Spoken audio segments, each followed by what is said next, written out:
Hello, I'm Roly, custodian of this beautiful woodland in the heart of Derbyshire, and today is video blog 79.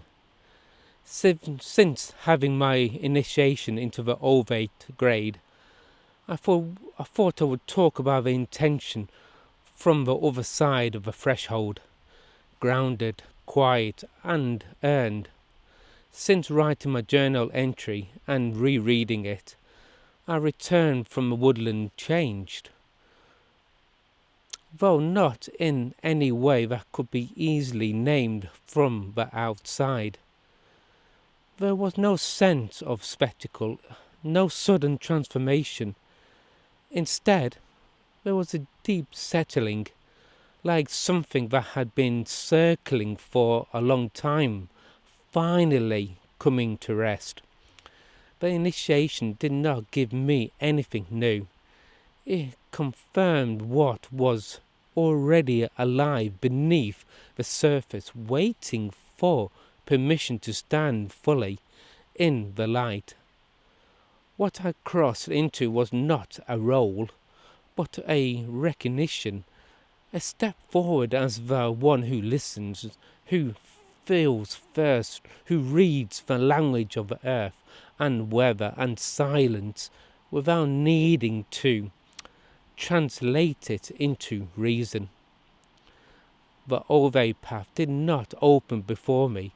I realized I had been walking it for years, standing again in the woodland afterwards. I felt the same pulse beneath my feet, but this time there was no question about whether it belonged to me. The custodian of the woodland self was no longer something I visited. He was no longer a version of myself that emerged only in certain conditions. He stood fully integrated, unhidden, unfragmented. The divide between the man who moves through the constructed world and the one who breathes with the trees had narrowed. I did not lose either self. I learned how they coexist. What had once felt like longing now felt like orientation. The clarity that came before the initiation, the understanding about surface connections and spiritual misalignment, did not dissolve after crossing the threshold. It deepened.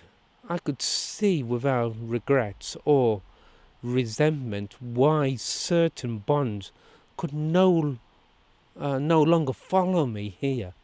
They were real, but they were not rooted. They touched warmth, but not depth. The initiation did not harden me against those truths.